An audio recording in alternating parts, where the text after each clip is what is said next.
ದೇವರಿದ್ದಾನೆ. ಒಂದು ಗಡಿಯಾರ ನಡಿಬೇಕಾದ್ರೆ ಅದಕ್ಕೆ ಬೆಟ್ಟರು ಬೇಕು.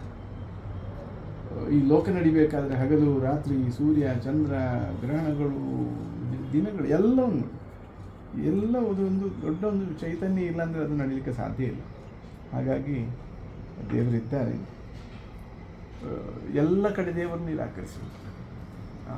ಈಗ ನೋಡಿ, ನಾನು ಈಗ ಫೋಟೋ ತೋರಿಸಿದ್ದು, ದೇವಿಯ ಅಲಂಕಾರ ಮಾಡಿ ಗಿಡದ ಮುಖ,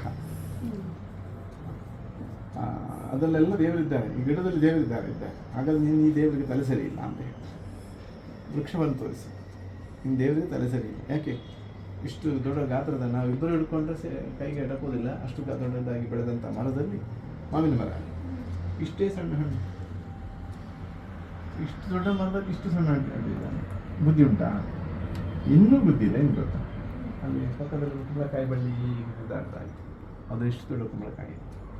ನಿಮ್ಮ ದೇವರಿಗೆ ಇನ್ನೂ ತಲೆ ಸೇರಿಲ್ಲ. ಯಾಕೆಂದರೆ ಎದ್ದು ನಿಲ್ಲಿಕ್ಕೆ ಆಗುವಂಥ ಈ ಬಳ್ಳಿಯಲ್ಲಿ ಇಷ್ಟು ದೊಡ್ಡ ಕಾಯಿ ಇಟ್ಟಿದ್ದಾನೆ, ಇಷ್ಟು ದೊಡ್ಡ ಮರದಲ್ಲಿ ಇಷ್ಟು ಸಣ್ಣ ಹಣ್ಣು ಇಟ್ಟಿದ್ದಾನೆ. ಹಾಗೆ ಮಾತಾಡ್ತಾ ಇರಬೇಕಿದ್ರೆ ಜೋರು ಗಾಳಿ ಬಂತು, ಒಂದು ಮಾವಿನ ಹಣ್ಣು ಉದುರಿತು. ಅದು ರಾಜನ ತಲೆಗೆ ಬಿತ್ತು. ರಾಜ ಹೆದರಿದ. ಆಗ ಮಂತ್ರಿ ಹೇಳಿದ, ಹೆದರಬೇಡ ರಾಜ, ದೇವರೆಲ್ಲರ ಹೊಣೆ ಹೊತ್ತಿಕೊಂಡಿದ್ದಾರೆ. ಹಾಗಾಗಿ ಇಂಥ ಮರ, ದೊಡ್ಡ ಮರ ಅಂತ ದೊಡ್ಡ ಕಾಯಿ ಇಡ್ತಿದ್ದು, ಇದು ದೊಡ್ಡ ಕಾಯಿ ಎಲ್ಲ ನಿನ್ನ ತಲೆಗೆ ಬಿಡ್ತಿದ್ದು ಏನಾಗ್ತಿತ್ತು? ಹಾಗೇನಾದ್ರು ಅಪಾಯ ಆಗೋದು ಬೇಡ ಅಂತ ಸಣ್ಣ ಕಾಯಿ ಇಟ್ಟಿದ್ದಾರೆ. ಹಾಗೆ ಅವನಿಗೇನು ಉತ್ತರ ಕೊಡಲಿಕ್ಕೆ ಆಗಿಲ್ಲ.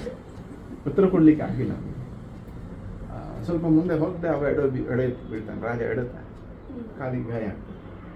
ಗಾಯ ಆದಾಗ ಒಂದು ಬಟ್ಟೆಯನ್ನೇ ಹರಿದೋದಕ್ಕೆ ಬ್ಯಾಂಡೇಜ್ ಅಂತ ಮಾಡ್ತಾನೆ ಮಂತ್ರಿ. ಏನೋ ದೊಡ್ಡ ಆಪತ್ತು ನಿಂಗೆ ಬರಲಿಕ್ಕಿತ್ತು, ಅದಕ್ಕೆ ದೇವರು ನಿಮ್ಮ ಮೇಲೆ ಅನುಗ್ರಹ ತೋರಿಸಿ ಸಣ್ಣ ಆಪತ್ತಾಯಿತು. ನನಗೆ ಕೋಪ ಬಂತು. ಗಾಯ ಆಗಿ ರಕ್ತ ಹೋಗ್ತಾ ಉಂಟು, ಸಣ್ಣ ಗಾಯ, ಇದು ನಿನ್ನ ಒಳ್ಳೇದಕ್ಕೆ ಅಂತ ಹೇಳ್ತಾ ಇದ್ದಾನೆ.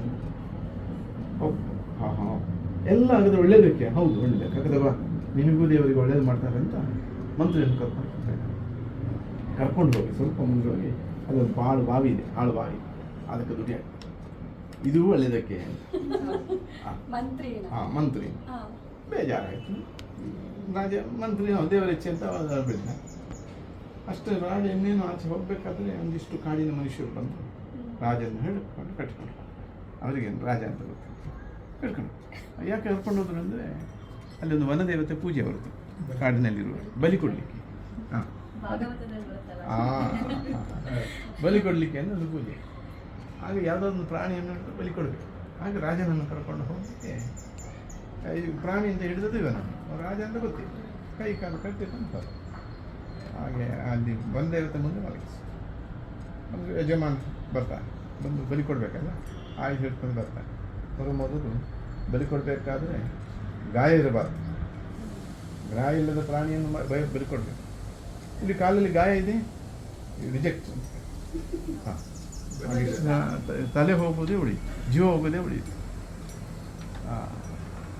ಆಗ ರಾಜನಿಗೆ ಗೊತ್ತಾಯಿತು, ಮನಸ್ಸು ಸರಿ ಇಲ್ಲ ಅಂದರೆ ನನಗೆ ಇಷ್ಟು ಗಾಯ, ನನಗೆ ಇಷ್ಟು ಜೀವನ ಉಳಿಸಿಬಿಡ್ತು. ತಿಳ್ಕೊಂಡು ಅವನನ್ನು ಕೊಂಡೋಗಿ ಎಲ್ಲಿರಂದರೆ ಅಲ್ಲೇ ಕೊಂಡೋಗಿ ಬಿಡಿ ಅಂತ ಬಿಟ್ಟು ಬೇರೆ ಹುಡುಕಿ ಅಂತ ಕಳಿಸ್ತಾರೆ. ಹಾಗೆ ಹೊಡ್ಕೊಂಡು ಹಾಗೆ ಬಿಡ್ತಾನೆ. ಕೈ ಕಾಲೆಲ್ಲ ಬಿಚ್ಚಿದ್ದು. ರಾಜನಿಗೆ ಬೇಸರ, ಬೇಗ ಓಡ್ಕೊಂಡು ತನ್ನ ಶಾಲೆಯನ್ನು ಇಳಿಸಿ ಮಂತ್ರಿಯನ್ನು ಬಾವಿಯಿಂದ ಮೇಲೆ ಎತ್ತಾನೆ. ಹೀಗೆ ಹೇಳಿ ಸತ್ಯ, ದೇವರಿದ್ದಾರೆ. ಇಲ್ಲಾಂದರೆ ಈ ಗಾಯ ನನ್ನನ್ನು ಇಷ್ಟು ದೊಡ್ಡ ಪ್ರಾಣ ಉಳಿಸಿತು. ಆದರೆ ನನಗೊಂದು ಸಂಶಯ, ನೀರನ್ನು ನಿವಾರಣೆ ಮಾಡಬೇಕು. ಏನು ನಿವಾರಣೆ ಮಾಡಬೇಕು? ಏನು? ಎಲ್ಲ ಒಳ್ಳೆಯದಕ್ಕೆ. ಆದರೆ ನಿನ್ನ ಇಷ್ಟು ಒಳ್ಳೆಯ ಭಕ್ತಿಗೆ ದೇವರು ನಿನ್ನನ್ನು ರಕ್ಷಣೆ ಮಾಡಬೇಕಿತ್ತು. ನಾನು ನಿನ್ನನ್ನು ಬಾವಿಗೆ ತಳ್ಳಿ ಹಾಕುವಾಗೆ ಮಾಡಿದ, ಅದು ಕೆಟ್ಟದಲ್ವಾ? ಆಗ ಮಂತ್ರಿ ಹೇಳ್ತಾನೆ, ಇಲ್ಲ ಕೆಟ್ಟದಲ್ಲ, ಅದು ದೇವರೇ ಮಾಡಿದ್ದು. ಯಾಕೆ? ಗಾಯ ಇರುವ ನಿನ್ನ ಜೊತೆಗೆ ಗಾಯ ಇಲ್ಲದ ನಾನು ಇರ್ತಿದ್ರೆ ನಿನ್ನನ್ನು ರಿಜೆಕ್ಟ್ ಆದ ಕೂಡ ನನ್ನ ಹಿಡ್ಕೊಂಡು ಹೋಗ್ತೇನೆ. ಹಾಗಾಗಿ ನೀನು ನನ್ನನ್ನು ದೂಡಿ ಹಾಕಿದ್ದಲ್ಲ, ದೇವರೇ ಅವರಿಂದ ನನ್ನನ್ನು ರಕ್ಷಿಸು, ಬಾವಿಗೆ ದೂಡಿ ಹಾಕಿ. ಇದು ಹಾಗೆ ಪ್ರತಿಯೊಂದು ಘಟನೆ ಹಿಂದೆ ದೇವರನ್ನು ನಂಬುವವರಿಗೆ ಅದು ಏನಾದರೂ ಒಳ್ಳೆಯದೇ. ಅರ್ಜುನನಿಗೆ ದೇವರ ಲೋಕದಲ್ಲಿ ಶಾಪ ಸಿಗ್ತದೆ, ನಪುಂಸಕನಾಗಿ ಹೋಗ್ತಾನೆ ಅಪ್ಸರೆಯಿಂದ. ಬೇಜಾರಾಯಿತು. ಕೊನೆಗೇನಾಯಿತು? ಒಳ್ಳೆಯವನಿದ್ದ, ಅವ ವನವಾಸ ಕಳೆದು ಅಜ್ಞಾತವಾಸ ಮಾಡುವಾಗ ಅವನಿಗೆ ಬೃಹನ್ನಳೆ ಆಗಲಿಕ್ಕೆ ಆ ಶಾಪ ವರ ಆಯಿತು. ಹಾಗೆ ಸಜ್ಜನರಿಗೆ ಶಾಪ ಸಿಕ್ಕಿದ್ರು ಅದು ವರವೇ ಆಗ್ತದೆ, ಒಳ್ಳೆಯವರಿಗೆ ವರ ಸಿಕ್ಕಿದ್ರು ಶಾಪವೇ ಆಗ್ತದೆ. ಆಗ ಹಿರಣ್ಯಕಶಿಪು ನಾವು ನೋಡಿದಾಗ ಅವನಿಗೆ ವರ ಸಿಕ್ಕಿದೆ, ವರ ಸಿಕ್ಕಿ ಆದರೆ ಪಾಪ ಕಾರ್ಯ ಮಾಡಬೇಕು.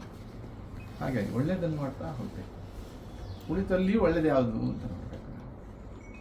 ನಾವು ನೋಡುವುದಲ್ಲಿ ಒಳ್ಳೆಯದು, ಕೇಳುವುದಲ್ಲಿ ಒಳ್ಳೆಯದು. ಅದಕ್ಕೆ ಹೇಳ್ತಾರಲ್ಲ ಭದ್ರಂ ಕರ್ಣೆ ವಿಶ್ವ ಯಾಮದೇವ ಅಂತ.